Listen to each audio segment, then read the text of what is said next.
Big thank you to Homoglow for sponsoring this video.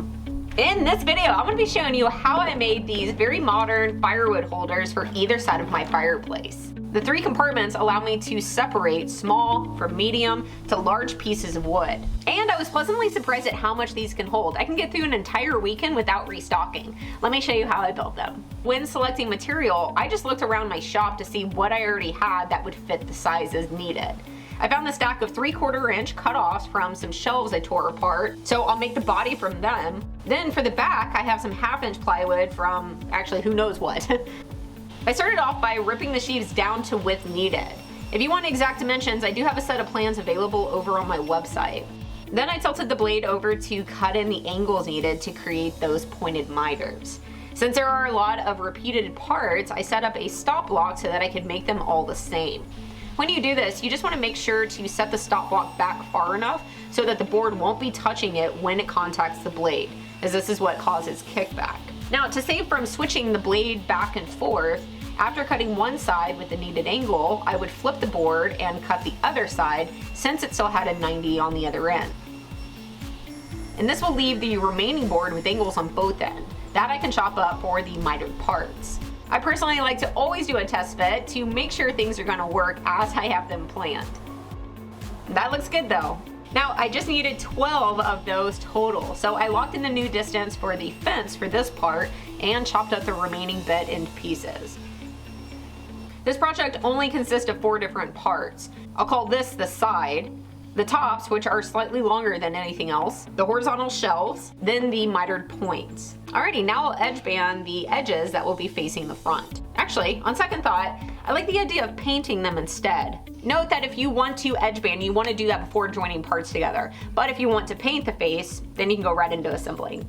For assembling, I started off on top of my workbench, and what I did is apply some wood glue. I'm going to be using DAP's weldwood here to every joint, and then pin nailed things together using my 23 gauge nailer. This is a pretty weak joint until the wood glue has time to set up, so I was being careful as I was moving it around to attach the next leg. If you don't have a 23 gauge nailer, an 18 gauge would work great as well. Let me pause real quick and thank this video sponsor, which is Homoglow. Homoglow is a 5-star house cleaning service with super affordable prices. Their online booking capabilities allow you to instantly schedule a cleaner in your area, and 100% of the cleaning fees and tips go directly to your cleaner. It's so easy to schedule a cleaning. You simply go to Homoglow's website to choose the day and time you're looking for and the duration of your cleaning, and you'll see all available cleaners. You can browse photos and reviews of background checked cleaners before choosing the right one for you. You can also sign up for their Forever Clean membership, which saves you $30 an hour on all future cleanings. You can also book unlimited cleaning starting at $19 an hour, backed by Homoglow's happiness guarantee.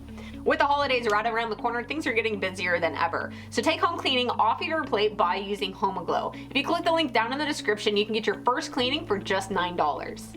After getting a few pieces attached, I thought it would actually make things easier to do it on the ground so that I could see everything clearly as I was attaching. So I moved it down to the floor and continued. I would juke and jive to create the points of the cubbies, and then I attached the horizontals that will create the separation in between. I paused whenever I got to the very top because the way I have it designed, the top edge will actually be seen. With that, I edge banded both of these parts before adding them on. And this is as simple as heating up an iron and warming up the glue on the back of the banding until it sticks to the plywood edge. Now this will look slightly different than the ply, but it doesn't bother me. I left that where it sat to give the glue time to set up and dry, and while it was, I grabbed the pieces that will make up the back from my 1/2 inch plywood scraps. I also grabbed the pieces that will make up the sides. I want both of these to be painted the same color as my wall, which means I needed to give them a few coats before attaching the cubbies. While I had the paint out, I also wanted to paint the front edge of the cubbies. I first gave them both a good sanding to get them smooth. Now, when working with plywood, there are typically voids on every single edge. In order to get a smooth looking paint surface, I applied some wood filler on a putty knife. I'm using DAP's premium wood filler here. This stuff not only dries fast, but is easy to sand and is great to color match if you're staining something. After letting it dry for roughly 30 minutes, I came back with a sanding sponge to knock it down flat so that I could roll on the paint. Let me just push this button here to raise up my finishing shelf and locate the hardware I'll need to attach the cubbies to the back. That's a recent project of mine. I just like showing it off. To attach things, I started with a back slightly larger than what I needed, and then plopped the cubbies down onto it and lined it up so that the bottom cubby was flush to the end of the plywood. I used my pin nailer to just tack things in place to start. The end is easy as it should be flush, but to make sure the rest weren't crooked, I pulled a tape to get the spacing perfect before tacking the rest.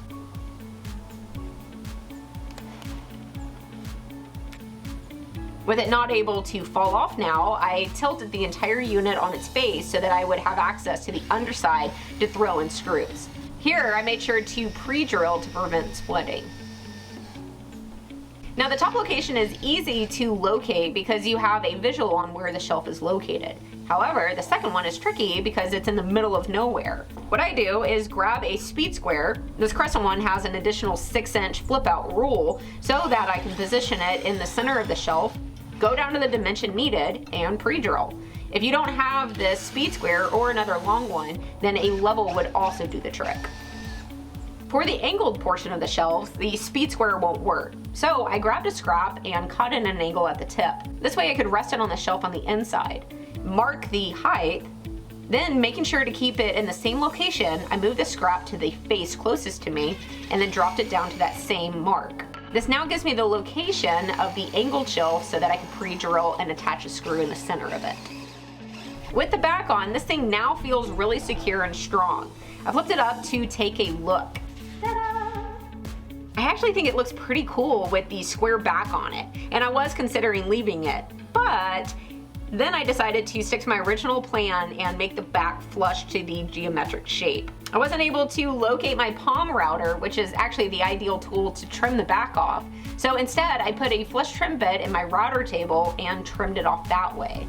The key here is to keep the unit nice and flat on the table as I moved it along. The larger something gets, the trickier this can become. But I was able to take my time and get it perfect.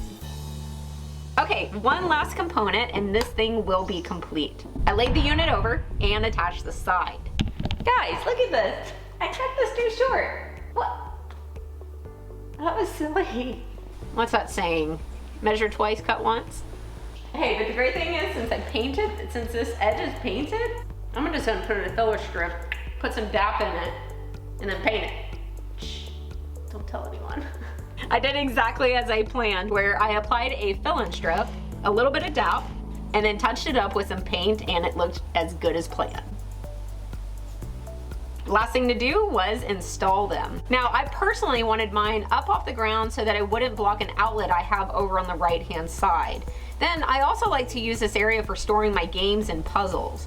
With that, I propped the units up, found the studs, then drove in a few screws into the back of the unit to attach them.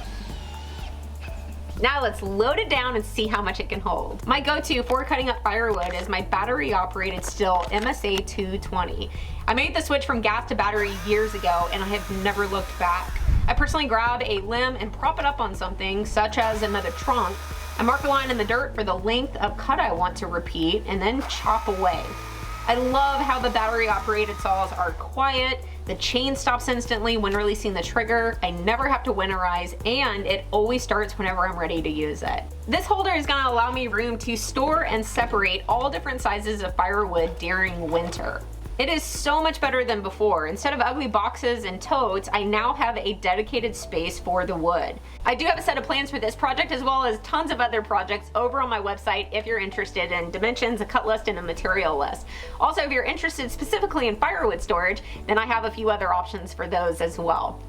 That's it for this one. I hope that you enjoyed it, and I'll see you on whatever I'm tackling next.